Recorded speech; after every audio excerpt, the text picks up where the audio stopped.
TW Wrestling Talk here. Kind of a little later in the week here than normal as far as coverage goes here about wrestling. Um, but we're coming off Monday Night Raw, um, which I don't know. It was a little. It seemed a little. I don't know, a little disjointed in some ways.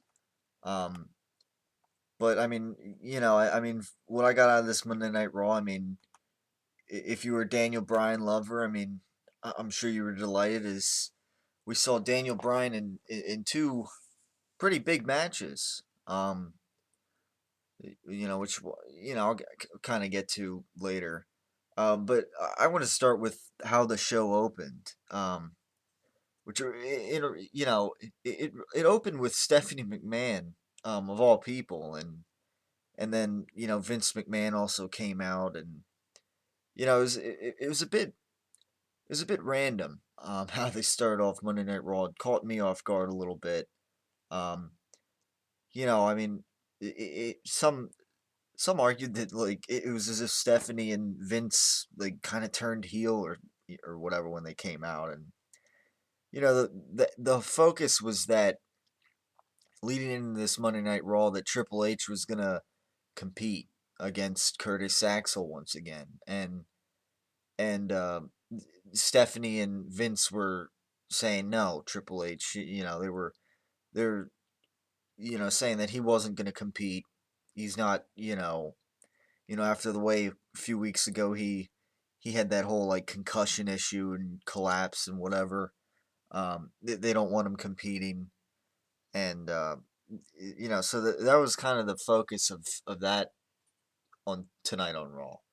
And see, I mean, it caught me off guard because when I originally, a couple weeks ago when Triple H had that whole collapse and everything, I thought that was kind of going to be a way of like writing Triple H off TV for a while, and to kind of like stir up speculation as to his future, for weeks and months after that.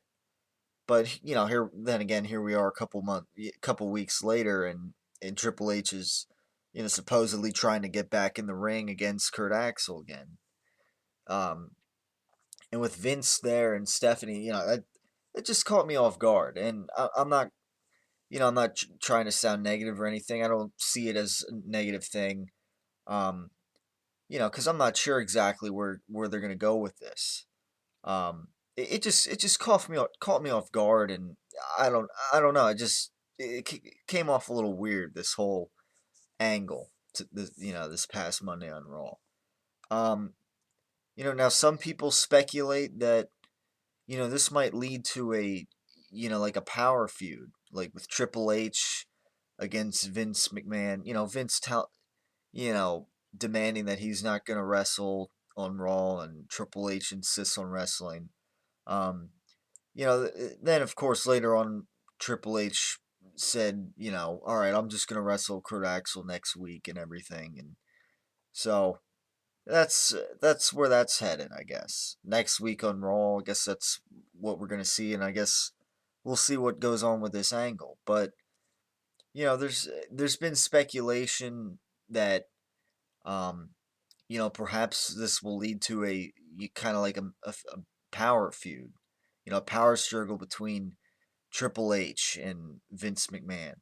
I mean, after all, a couple years ago, a couple summers ago, actually, it was Triple H that kind of told Vince that he became the COO, and that Vince was relieved of his duties and whatnot, and yet kind of it's almost as if nothing changed because Vince is still chairman. So if you look back on that, it's nothing really changed so much, except Triple H is more like a COO authority figure now.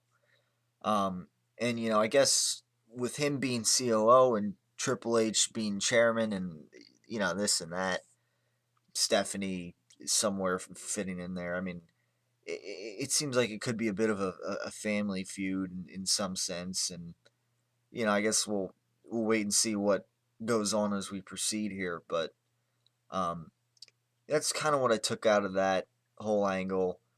Um, it was funny. It seemed like Vince even took a shot at, some of a lot of the fans that want to see the product specifically go to back to PG-13, and don't like the PG. Vince said how it was, this is family entertainment here or something like that. And it's funny. I read on some post on Facebook somewhere, you know, somebody quoted, said quoted how Vince said that, and then they added, yeah, and who invented the Kiss My Ass Club? Yeah, I found that rather, I found that a little amusing, um, and ironic, of course, but that's that's where we're at right now. So, I guess we'll wait and see what else happens with that angle, perhaps next week on Raw. Um, on this edition of Monday Night Raw, I mean, we didn't have too much else. I mean, other than Daniel Bryan was a star here tonight, I guess in some sense. Um, Now he didn't necessarily win anything. Early in the show, Daniel Bryan, Kane, and Randy Orton, they had another one of these really solid tag team matches against the Shield that every now and then they've been having lately on Raw. And, it just seemed there's chemistry there. And, yet again, they had another solid match, where at times it looked like, oh, the Shield might finally lose. But, if of course, they didn't. And, the Shield came through, looked good. I mean, back and forth. I mean, this was, I think, 20 plus minutes maybe of a match. 20 or so minutes of, that's pretty good. And that wasn't even the main event. It was the first match. But it was main event worthy, if you ask me, on Monday Night Raw. Um, and then later on, of course, Daniel Bryan, he was, the whole thing tonight is he wanted to prove he was not the weak link. With Kane and Kane, and Randy Orton backstage, kind of like thinking like Daniel Bryan's going crazy and whatnot.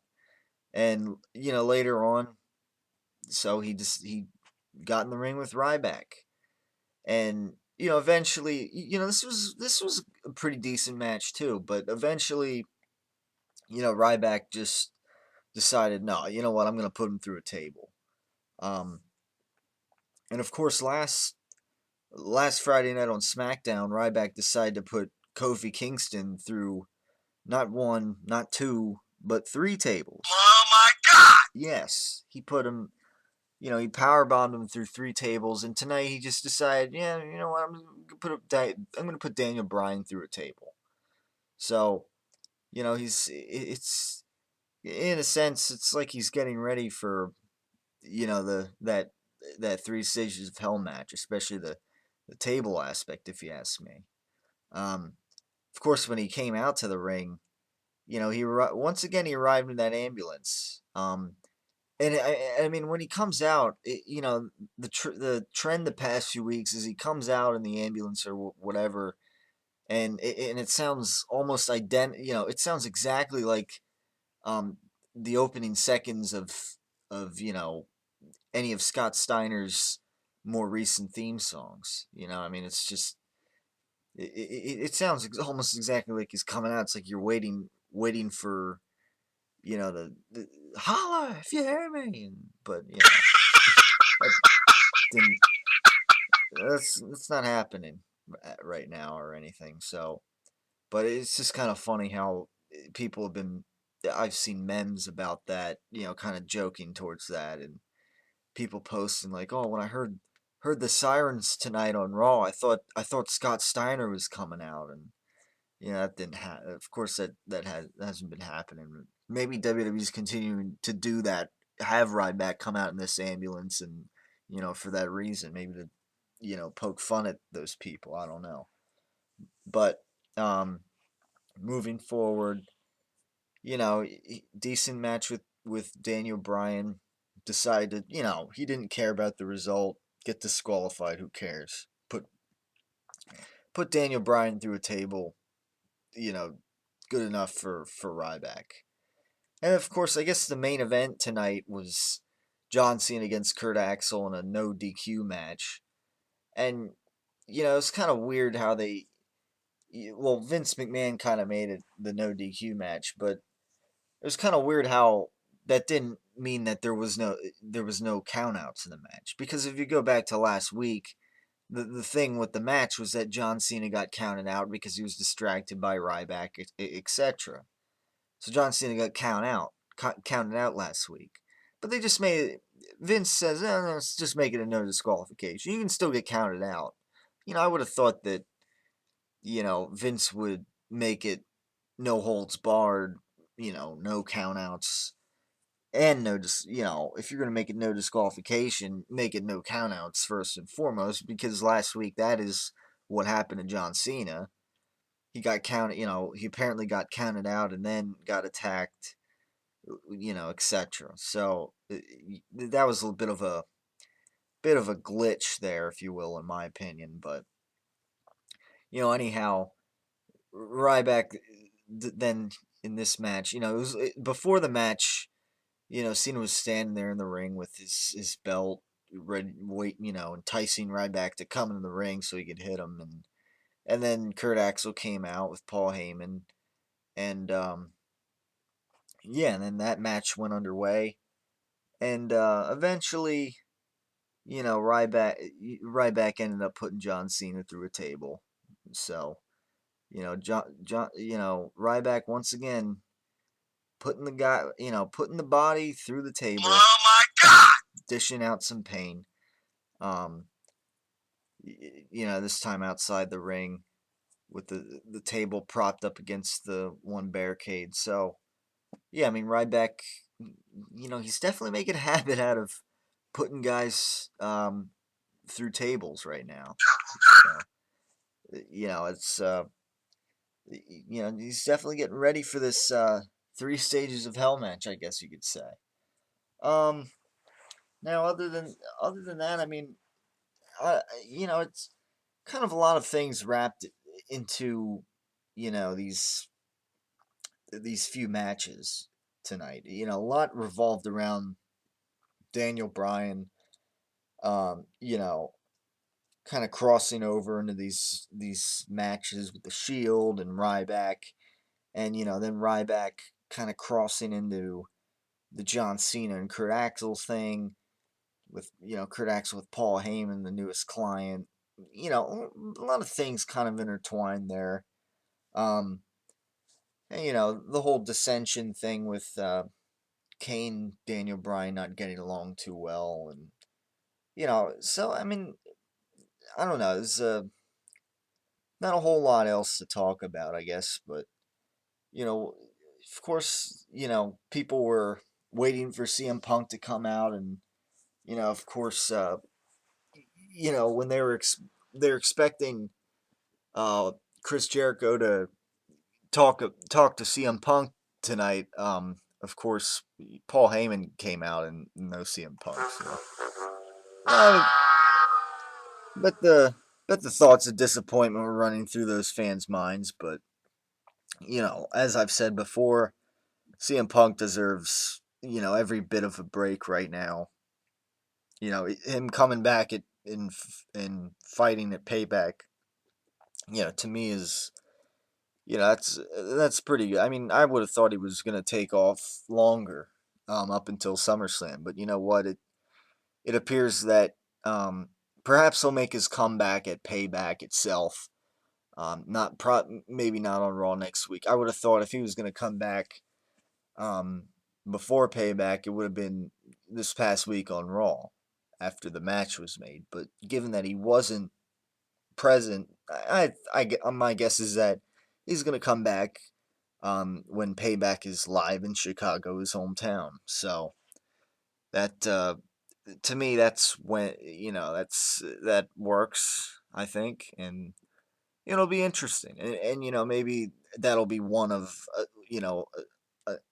one match, and maybe they'll have another one in Money in the Bank or something, or some who knows.